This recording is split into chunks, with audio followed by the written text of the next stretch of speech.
تاسې که بیا حوالې لیکلې تقریبا تر 15 تر 50 پورې حوالې د کتبو هغه د تفاسیرو د فتاوا اوسته مفتی فرید صاحب نور الله مرقده هم لیکلي دي چې جذب یو حالت دی غیر اختیاري حالت دی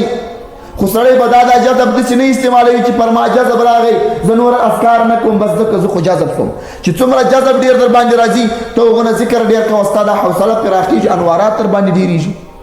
د جذب حالات پر رسول الله صلی الله علیه وسلم هم راغلي په اول کې د اسلام په اول کې چې کله رسول الله صلی الله علیه وسلم پیغمبر کېدی په غار حرا کې رب کائنات جبرئیل علیه السلام ورته راواستوي جبرئیل علیه السلام چې راغی په هغه شیله کې چې په رسول الله صلی الله علیه وسلم را روان دی چې جبرئیل علیه السلام غږ پر وکړي د قرآن د نزول او د قرآن آیاتونه یې راوړه رسول الله صلی الله علیه وسلم د غدملا د غټ هډوکی شورې دی بیا ولاړې خدیجې بیبي ته فرمایي د ټولو مؤمنانو مور ته زملوني پټ مې که یخ مې کېږي ته بیا اخیستی دا د رسول الله صلی الله علیه وسلم د جذب حالات دي د جذب په حالاتو کې ژړا ده پیغمبر علیه السلام صحابي ته فرمایي قرأت راته ووایه هغه ورته یا رسول الله قرآن پر تا نازل دی زه څنګه درته ووایم صحابي چې ورته شروع کوي وایي چې ورته ومې کته د رسول الله صلی الله علیه وسلم دا مبارکه غره دا په اوښکو لنده وه جذب داسې نه دی چې یوازې پر موږ را روان دی یوازې پر صوفیو را روان دی جذب د رسول الله صلی الله علیه وسلم ته را روان دی علامه ترمذي په خپل ترمذي کې د بحث ابن حاکم روایت نقل کوي فرمایي زر عالم وخت زرارت ابن ابي اوفا دا د یو قاری تر شا ولاړ دی هغه په قرات کې دا وویل چې فیضانه قره په ناقور څنګه به هغه ورځ د حشرګاه میدان راسي او ټول خلک د حشرګاه میدان ته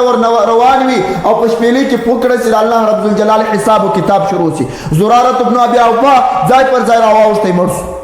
بحث ابن حکیم وایي اول دغه کسانان ته زه چې په جوړې کې مې ور واخیستی مور ته مې کښېښوی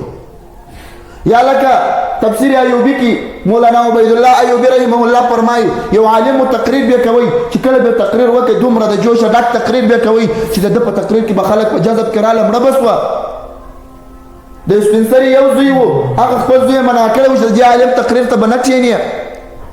د هغه یو زوی مې دی دا مړ کېږي زړه یې نرم دی هغه زوی یې راغی زوی چې راغی هغه عالم چې کله تقریر شروع کړي زوی باندې ځای پر ځای بېهوشي راله او د بېهوشۍ د لاسه مړ شو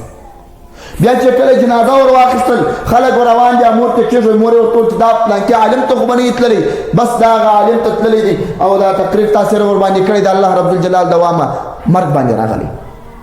هغه عالم پر آس پور دی روان دی چې کله ورغلی هغه غږ پر وکړي هغه سپین سرې ښځې زما زوی دی د الله رب الجلال دوامه په خپل تقریر مکې ته پر آسانو ګرځي هغه عالم نور چغه وکړ ځای پر ځای راواوښتی مړ شو دا یوازې داسې نه چې د هر نبي په حالاتو کې راځي د حضرت عیسی علیه السلام په حالاتو کې راځي د حضرت عیسی علیه السلام په مخ کې چې بچا د قیامت باس وکړي د حشرګاه د میدان باس به وکړي لوړ چغه به وکړ ځای پر ځای به راواوښتی چې د بیبي مریم د زوی په مخ کې به د قیامت باس نه کوي زه طاقت د دې نه لرم